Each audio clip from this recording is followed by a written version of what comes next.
He was like, "Oh, okay, wow, that's great," because I don't think he ever talked to him before. It was like a white gentleman with like. Oh yeah, yeah.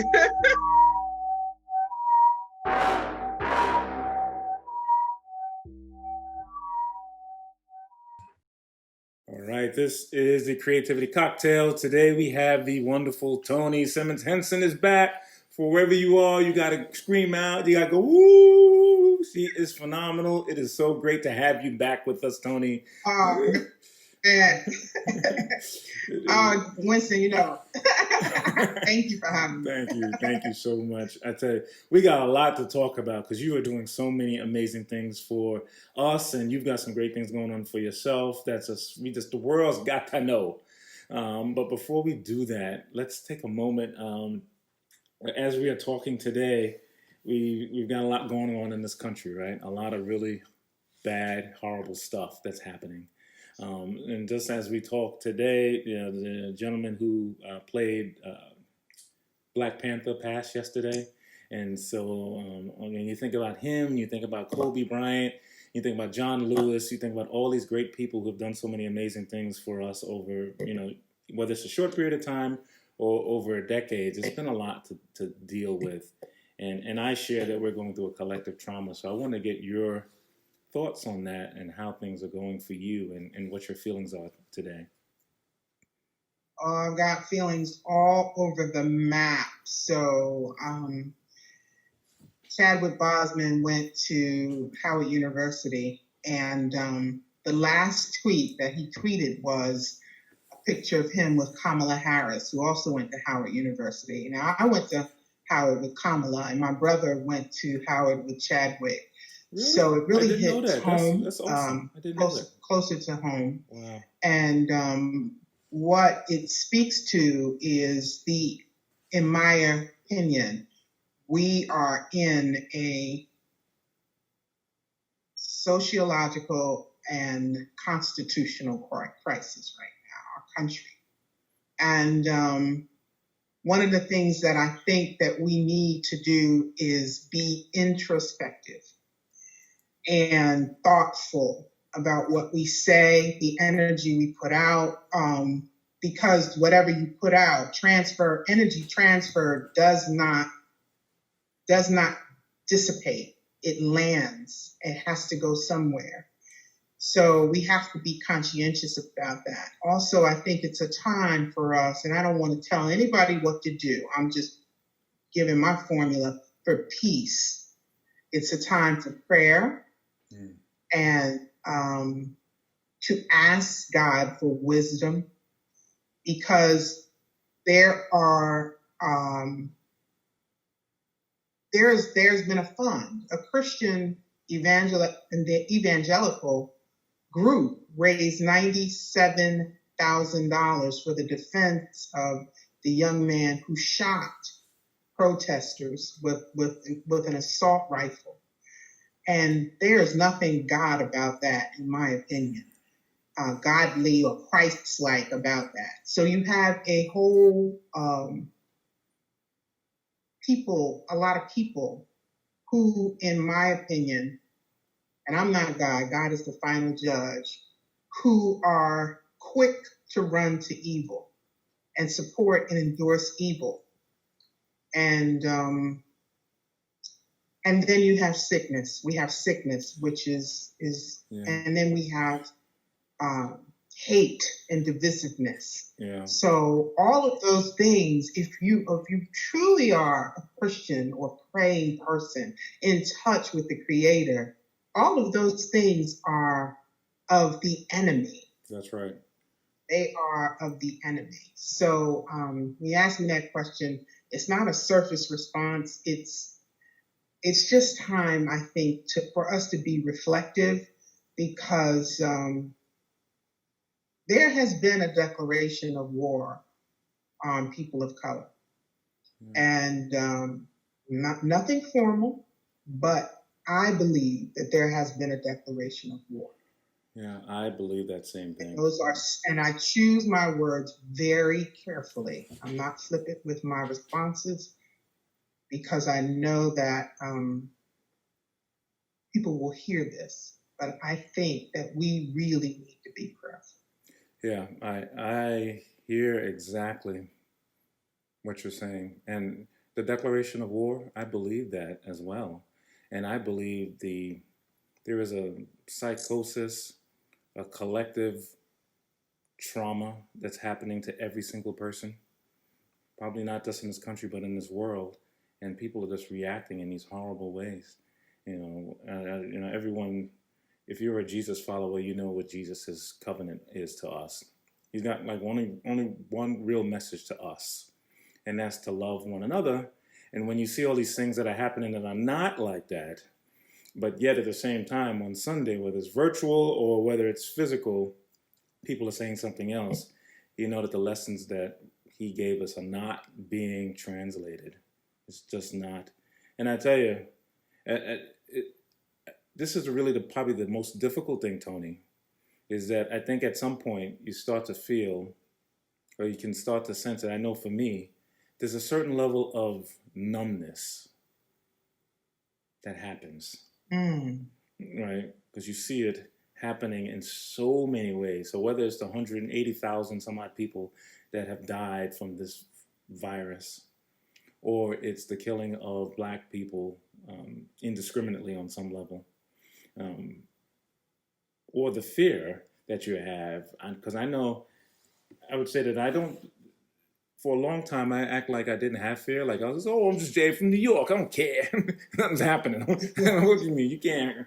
But it's Yeah. But it's real, especially when you start to, in my case, I have and I know in your case, I have a man, a son, who's out there and he's 21 years old, and every single day, every single moment he walks out the house, he doesn't think about necessarily whether something's going to happen or not. But I know I do. So it's been really, really challenging. So thank you so much for your comments. Do you have anything else on this before we move on to some other stuff?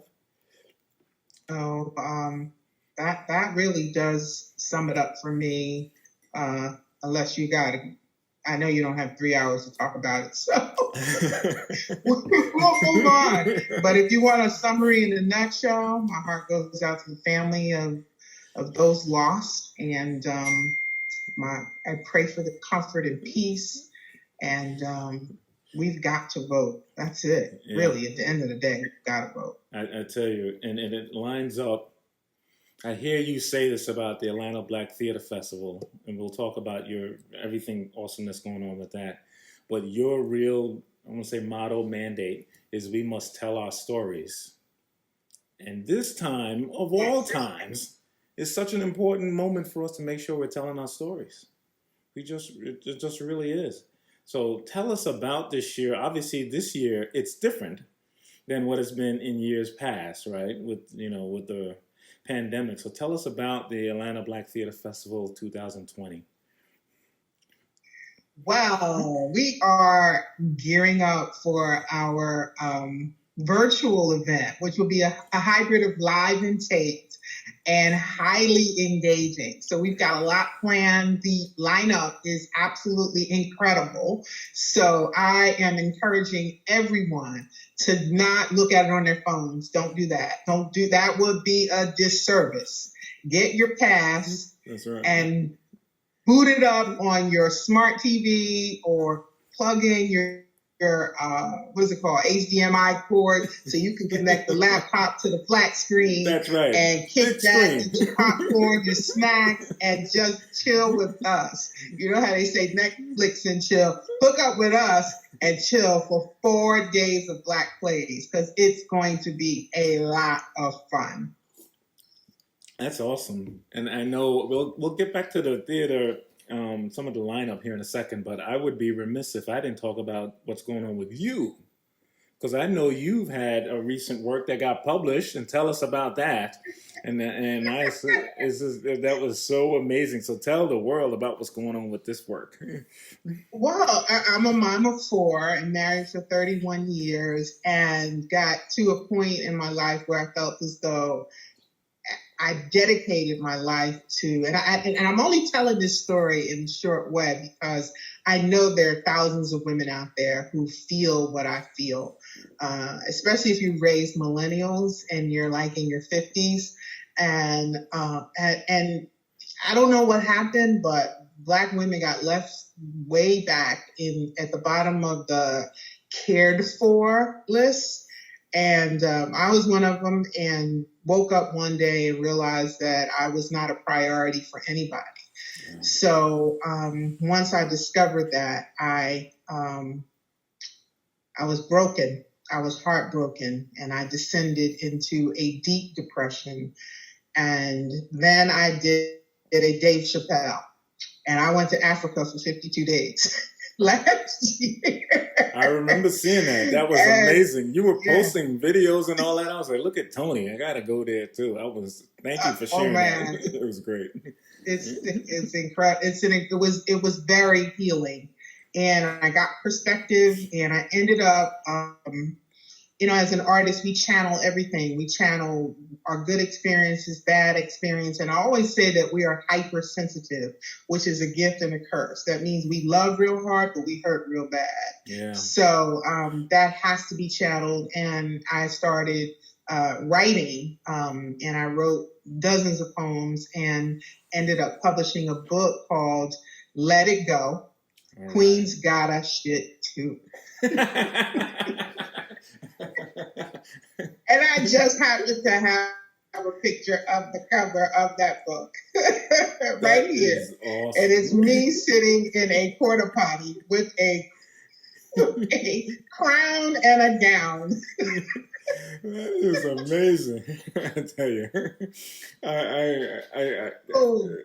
I tell you, you got to say it again, just to make me laugh. You got to say the name of it again. Let It Go. Queen's Gotta Shit Too. That's fantastic. That's awesome. This vision came to me. The vision came, and then I have an incredible photographer, Francesca Lowe, who's on our team, and she said, "Oh my gosh, this is it." And we went out and found a porta potty at a construction site, sprayed some lights. It was just a fun time. But the book is really, people are saying they can't let it go. It's a short read. It's a few pages. You can see, you can read it in less than an hour, but it is has been reported. These are not my quotes, to have been life-changing, and people are buying it and giving it to their daughters. We actually ranked in the top. We hit number one twice on the Amazon bestseller list, and in the top awesome. in 4 categories. So awesome. yeah, honestly, it's speaking. It's pulse of it's hitting the pulse of what women are facing. That's awesome. Do you just have the paperback version, or do you have other versions that you have, or you're going to be doing in the future? Like Kindle? There's an ebook. Oh, there's an ebook. And there's an ebook, yeah. And the book is $10 on Amazon. And if you do the ebook, Amazon is actually running a special. It's like $1.99. So money is not the problem. It's worth the read. It's worth the read. Yeah. That is amazing.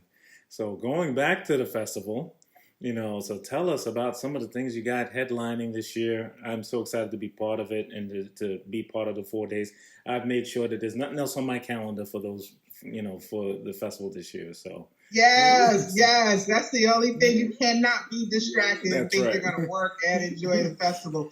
It's definitely a lineup that it's what God ordered. I always say that. We never know what we're going to do. We never know how we're going to do better than this year. And every year we do. We meet our needs, and we have some great works. Our motto this year is Art Heals, because we truly do believe that art heals. That's why I am in the arts, because it is a mechanism for healing.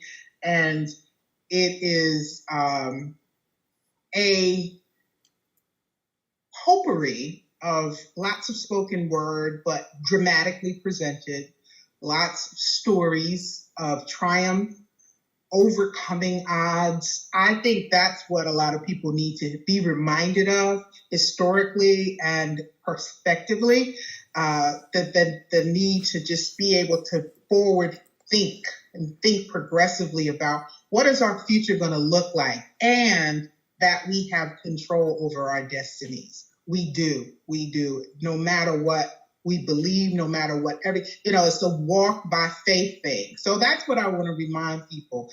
Let's not look at what we see. Let's be active participants in our lives, and that's what the festival is saying. All the works, the spirit of Harriet Tubman is one that I'm absolutely proud to. Wow. We are absolutely proud to present on the roster. There's another powerful piece called 360 Degrees of Blackness that speaks to our storytelling and the power of our storytelling. There's another one called Love Like This, which talks to our relationships. And Chris James' journey. Chris James is the writer out of Arizona who has my heart, and he just has my heart. He is just so gone talented. And he presented a piece, and we'll be presenting that. I think we're doing 2 shows. And then there's a young emerging theater group from out of here in Atlanta, and they have the most delightful modern contemporary rendition of Hamlet. And it's a combined musical and spoken word, and I think everybody's going to really enjoy that as well. So those are some of the highlights. Wow. That is, as always, the Atlanta Black Theater Festival is amazing. And I know that it's been ranked many times as one of the world's foremost theater festivals. When you think, go ahead. When you think about that, like, I don't know, like the one that's in Scotland and all that, are they all doing something similar from a virtual perspective, or are some of them just doing their usual, you know? Yes, actually they are. I actually went to the one in Scotland back in, I think it was 2009, and no, it was since then. It was when my daughter graduated from.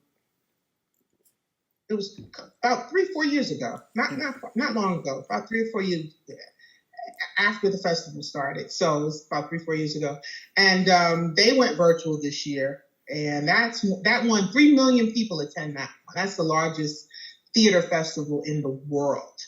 And so everybody else, as far as I know, has gone virtual as well or canceled their event. And they're doing small virtual events. So, but we're doing 4 days of Black plays. So we're scaling it. We've had time. We had a runway, a bigger runway. Most theater festivals are in the summertime. Right. So pivoting from COVID, we had until March before the outbreak. So we had a little advantage, to be fair. Yeah. That's awesome. So how is it going to be? Is it going to be on YouTube channels, or is it going to be on a specific channel for the Atlanta Black Theater Festival? How is that going to work? Yeah, I'm glad you asked that question. It's an access pass.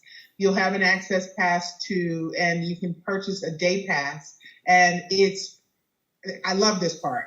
Pay what you can. Oh, wow. You know, we don't want eyeballs. We want eyeballs. We don't want your money. We'll take your money, but we want people to come in and tune in to be healed and to be a part of that conversation of how do we move forward? How do we get unstuck from this? Right. And that's through storytelling.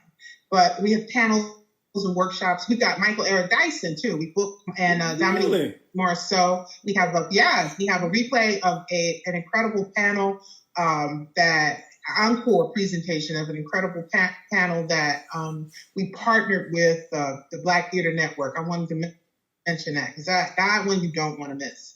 But the day pass is available, and you can do all 4 days. And we just ask that you donate. You know, if you have $1, give $1. If you only have $1, give $1. That's the minimum donation, but we'll take up to whatever you can afford. We want to support our artists, of course, because they are the griots of our time, and we want to make sure that they eat. Yeah. So be as generous as you can, but if you can't, just get in the door and show up, bring your family. A lot of the stuff is very mature because the times are mature. We have a couple of shows that have been designated general audience. But if you go to the website, you can just join our e-list and we'll send you a program. So Tell us the website again. and sure, AtlantaBTF.org. That's Atlanta, spelled out. B is in black, T is in theater, F is in festival.org. That is so awesome. So let's kind of go back to where we started. So we were talking about the world and all this stuff that's going on in the world. And you made a comment here earlier about voting that was a key thing. And I looked up some stats recently. And as an example, the state of Georgia in 2016, the person who became the president won it by 225,000 votes. Right, just, that got the votes for it. We, as Black people, we didn't vote. 660,000 of us did not vote who were eligible to vote in 2016. So that's just one example, but there are many other states that were like that. And so I wanted to get your view and thoughts of that, because just getting us out to do this, for probably one of the few times in history, we Black people can really change this election. We're 13% of the population, but the fact that we didn't vote last time had a monumental effect on what happened. And we can have an effect on not just the president vote, but the senator votes. All of there's got to be some votes on all of that down ballot stuff. So I wanted to get your view on some of those items. Well, that's a part of the conversation that we need to continue to have, because what I believe has happened over the course of the years, and there's some studies and stuff, and I've been reading articles and stuff, but we're only 3 generations from the N-word, and sometimes not even that. So the Voters' Rights Act of 1965 came out in my lifetime. So there has not been... people, we need to continue the conversation so we can educate ourselves on the power of the vote. But the first thing we need to think about, for those who don't vote or decide to refrain from voting, the first thing we think about is there's got to be some power in voting. Otherwise, there would not be this big, huge movement or all the energy, the negative energy that's kept to keep us from voting, keep women from voting, Black people from voting. So there's something behind voting that gives the people the power.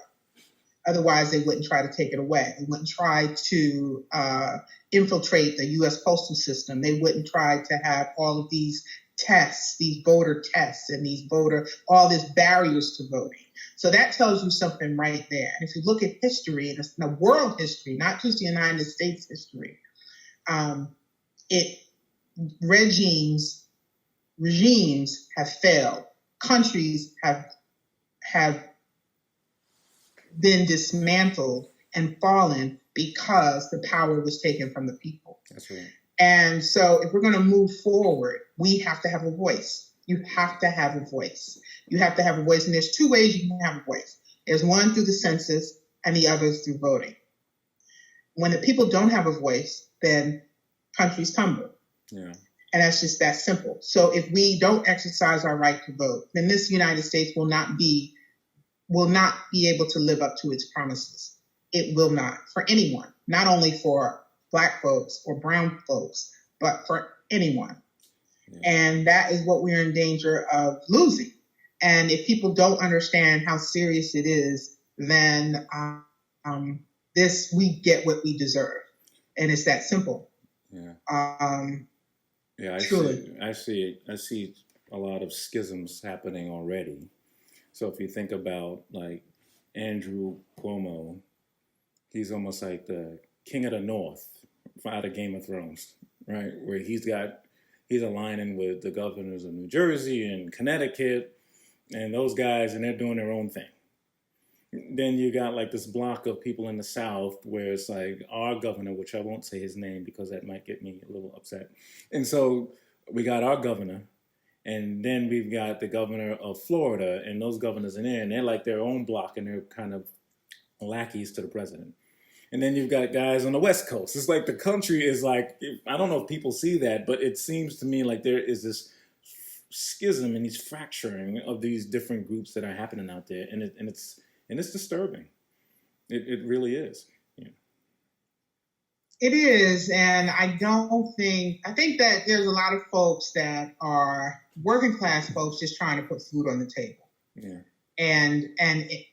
But what those working class, and that's the heart of America.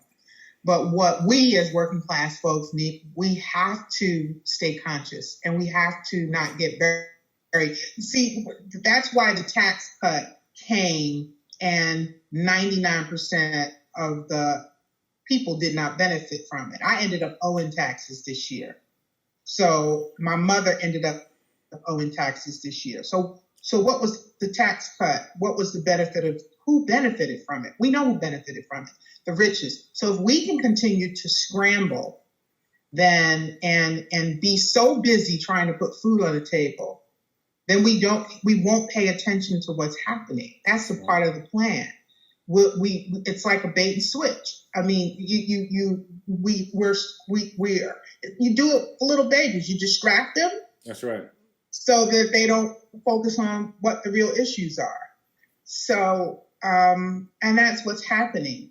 And, I'm not, mad at people. I just know that there's a lot of miseducation and misinformation out there. And there are some authors that are books, but who has time when you got kids, you got Zoom learning, and you got to keep them entertained. You got to figure out your job situation. It's a lot. That's not a family friendly country. That's not. Where's the support for families? And I'm finding that as the more I travel, the more that I find that we need to do a lot of work in terms of supporting families in this country. Yeah. I tell you, I had a friend who's part of our organization. They went on a mission trip, probably about last year sometime. They went to Haiti because there's always a need to go to Haiti to help out with the people there.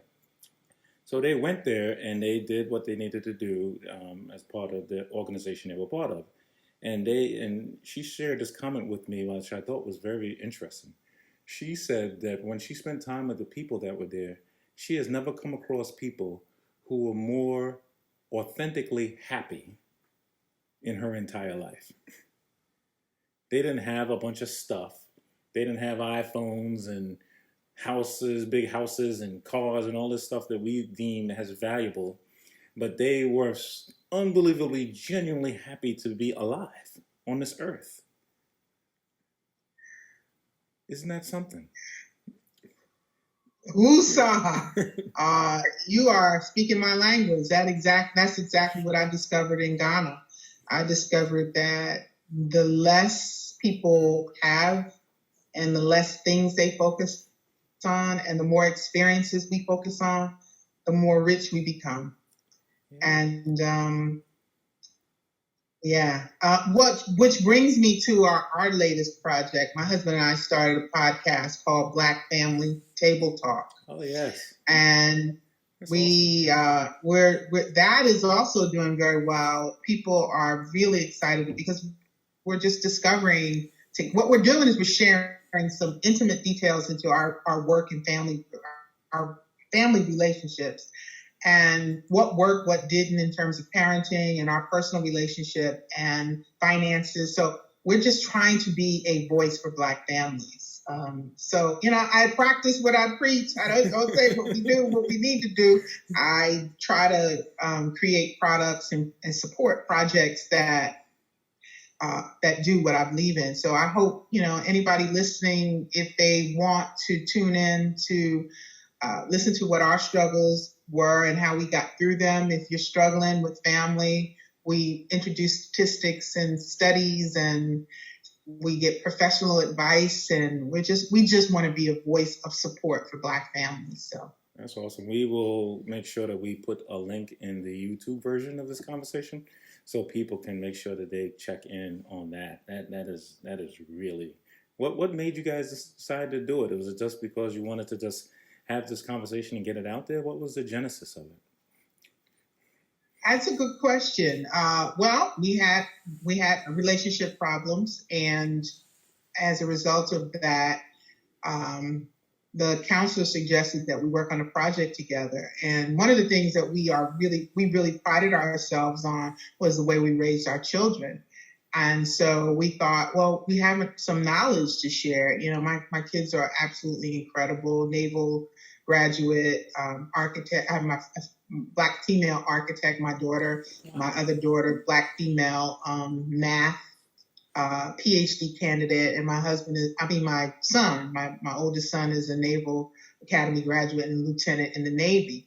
So we've done some incredible work with our kids, and I'm proud of them. So we thought, you know, maybe some people would want to know what we did to push our children and to encourage our children towards their own destiny, and then how we work through our personal problems and relationship to stay married for 31 years. But, you know, we don't just want to be in marriage for the sake of marriage. You want to be happy in a marriage. Mm. So we're working through our issues out loud on the podcast as we go through them, and hopefully, prayerfully, and from the response, we're being successful. People are really more aware of their own circumstances and situations. And we just want to save people some steps. We want to teach what we know, explore what we don't, and at the end of the day, hopefully help others. You know, we must tell our stories. All of them, that's right. I tell you, that is really cool. One of the things that I know is happening is that as we go through this 2020 time, on top of all of our personal strains that we can have, we've got relationships that we gotta maintain and grow and cultivate. And you said something. Yes. You said something earlier that just resonated with me about, you know, the energy that we put out there, and I believe that the real currency of this world that sometimes doesn't get spoken about or doesn't get shared is our relationship currency. You know, I always tell this story that I have people who I know. I've had several friends this year that are no longer with us. And when we got together to celebrate their lives, we didn't talk about any stuff that they had or whether they were dressed great or not.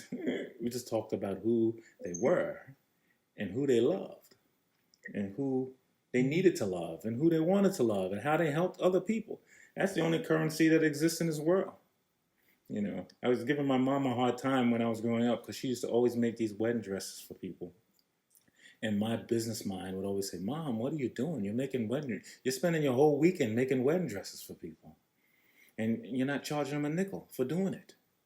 She was like, I'm just doing it for that. I tell you, that woman is one of the richest women that I know. My mom is one of the richest human beings on this earth in regards to all of the beautiful relationships that she has. And you shared something earlier that when you say your words, that it has that ripple effect, right? You're like a wave or like a collateral damage if you're doing something poor, but it also has collateral effect when you're doing something well. Absolutely. Absolutely. And it's a reap and sow principle. What you reap is truly what you sow. So, you know, this country has to duck. We got a lot of stuff coming back.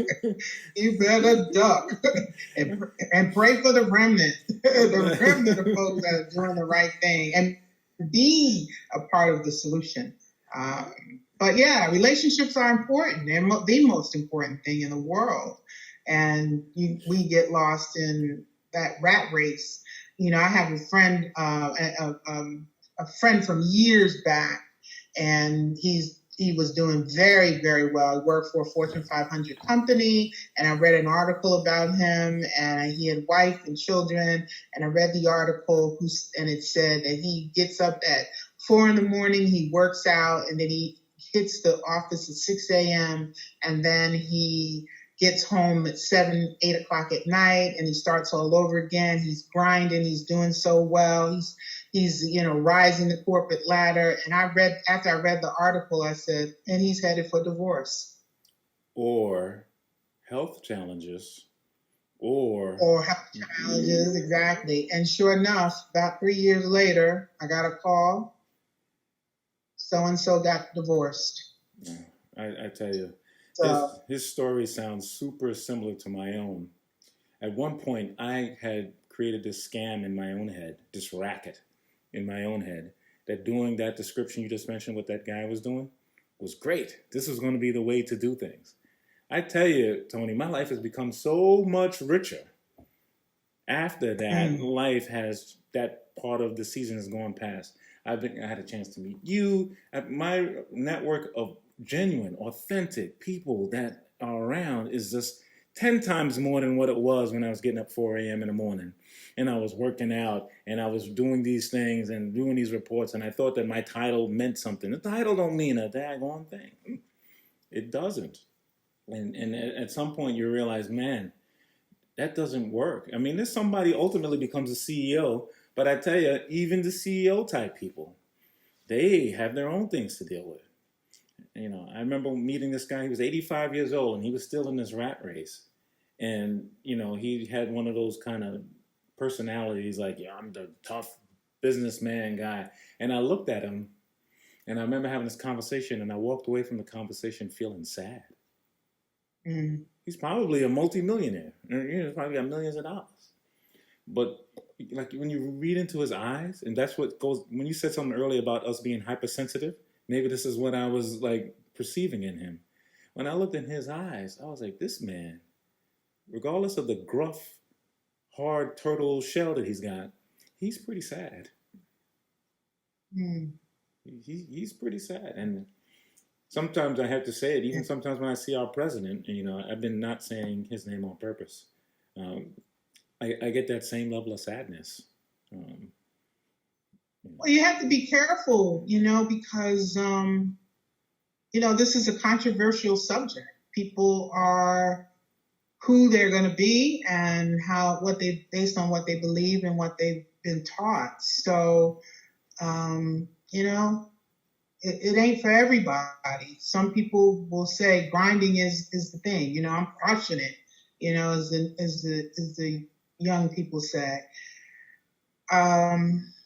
Looking back retrospectively at my age, I'm 57, I had the same mindset, especially in the 80s when, the economy was well. It was all about making your age at the time. So if you're 25, you're making $25,000, which sounds I remember that. ridiculous now. But that's what we talked about. And it was about that grind. Now that I look back, I can honestly say that I'm working for that beachfront view. But congratulations to you for your breakthrough, because I think if we live consciously in this wonderful show, this show is absolutely wonderful. It's teaching us to focus on creative, the things that really matter, because the creative is what makes us human. So, it's a controversial subject, but all I ask is for people to just think about it. Are you fighting for are you working towards what you want? That's right. At the end of the day, is this what you want? Because if you lose your children and you gain a 6-7 income business, the story always comes out. The story always comes out, right? We hear about these multi-billion or millionaire people, and they neglected certain aspects of their life. And next thing you know, it comes out that they had this horrible relationship with their children, or they did something unscrupulous. They did all this stuff. And you shared something that really goes to the heart of the matter of this podcast and our organization, and I believe the Atlanta Black Theater Festival, and that every single person that's listening to our conversation today, no matter where you are creative, and they have the ability to create something beautiful on this earth. I believe that God created us to create beautiful things on this earth. He just did. He didn't create us so we could wallow in what's going on or react or to just sit there and just not have this impact and just let this stuff happen to us. He created us so we could create beautiful things and beautiful lives and beautiful works of art and beautiful stories, all of these things. And I think a lot of times we try to sucker ourselves into that's not important. What's more important is getting the money. Getting the money. The money is a construct. You ask somebody 300 years ago or 1,500 years ago about money, they're like, what is that? They don't know what that is. So, as always, it's amazing to have the wonderful Toni Simmons-Henson. So right now, Toni, here's the question, and I know I've asked you this question before. I know I've asked this before. So somebody's listening to your voice right now, and they are saying to themselves, I am so inspired by Toni and what she's doing and her focus as far as helping us tell our stories. But I struggle. I don't know where to start to take the step to move on to my creative journey. And you're having that conversation with them. And they say, Toni, can you give me some guidance? What do you say to them? It's so funny that you asked that question. I don't know if I have a short answer. What I'm in the process of doing is developing a product called From Story to Stages. And you asked that question, and that is the most frequently asked question that I get. How do I get my story to stages? How do I change lives by sharing my story? And how do I get started? So with that, if I could just get a moment, and I'm gonna start it after the festival. Hopefully I can launch it by the end of the year. Well, I want to take groups of people to on a journey towards getting their story, whether the stage is a stage or actual stage, a virtual stage, a podcast, a book, whatever the stage is. I want to help people do that because there's so many ways you can do it nowadays. The playing field has been leveled. Facebook, Instagram Live, YouTube Live. There's so many, and you have a tribe. You have somebody out there who needs to hear what you have to say. First, to answer your question, the first thing is believe that you have something to say. Yes. Don't be a shrinking violet, as my husband always said. You have something to say, and not only do you have something to say, you have someone who needs to hear what you have to say. You have to believe that. Because people will give you the negative feedback. Oh, don't tell that. No, don't listen to the folks. All you have to do is listen like this, or ask yourself this question. What would I have said to myself knowing what I know now 10 years ago? So go back a decade or go back 2 decades and say, if I know what I knew then, what would I have to teach myself? Or what would I teach that 17, 16-year-old child who was growing up? What would I have to say? That's your audience. That's your tribe. Those are the people who need to hear you. Because if at the end of the day, if I had known what I know now, I would have saved a lot of steps. So if people just keep that in mind, that in and of itself gets them motivated. And then reach out to me to join this course that I'm going to launch by the end of the year, and I will contact you. You can reach out to me. It's asktoni@yahoo.com, and I'll put you on the list, and you'll be the first notified to join me for this course that I'm teaching. Wow, that is awesome. Yeah, that is so amazing. I am looking forward to that course. That's going to be great. It really is. It's awesome. So for those of you out there listening, we've had a number of great conversations recently. We had Our Spirit, where we had Jason Lauder and Natalie Fikes come in and really, and Ivory. Oh, I love Jason. Yes. And you know of Natalie and Ivory, and they all came in and had this great conversation. And most recently, we had a conversation with Tomina Ward called Healing with Dat Paxton and Tomina, where we talked about Tomina Ward has an app called Black Therapy Love. So if you're looking for a therapist, that looks like you and you're Black, you can reach out to this app and do that. Here in September 26th, we're excited to have our very first panel conversation where we're going to create a story via Zoom. And so we're going to have Casey J. Ashley and Dat Paxton part of that. And then when it's over, we're going to take the video of that and we're going to submit it to the Library of Congress with all of those who participate with the end being a contributor to that. So it's an ambitious thing, but I don't do stuff that is halfway. So if we're going to do something, we're going to do something for real. So we're just going to, so that is amazing. And then in October, we're going to get together with everyone. And Toni, you're obviously invited to this to really have a really big, broad conversation about how do we finally get ourselves galvanized to make sure that we all get out there to vote and vote up and down the ballot the right way to make sure that we're eliciting the change that we want to see. Toni, you are awesome. I speak to our organization and our team members a lot about you. We are going to have a end of the year event that we're going to invite you to because we want to actually talk to you and recognize the great stuff that you do in that. So thank you. Yes, thank you. Yes, well, I appreciate you, and your show is absolutely incredible.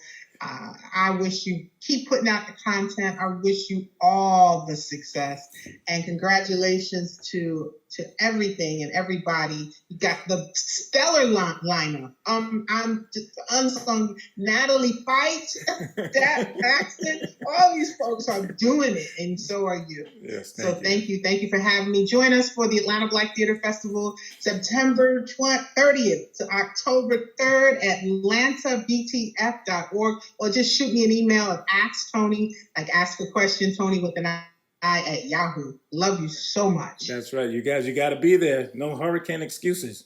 Just go on in and join. That's right. Thanks again, Toni, for being part of this. We really love you and everything that you and the Atlanta Black Theater Festival do.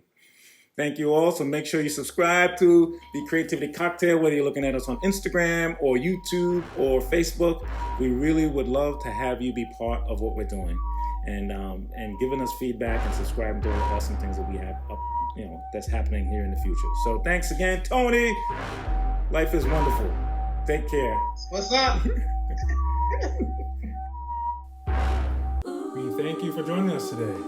Remember, God has given you the ability to create abundance and beauty in this world.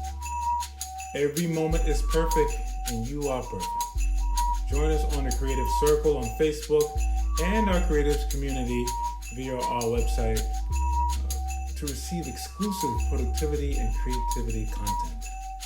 We are on all social media platforms as the Rising Tides Charity, and we hope that you will share with us a bit about who you are and what you're going through. Again, thank you for joining us today on the Creativity Cocktail powered by Rising Tides Charity.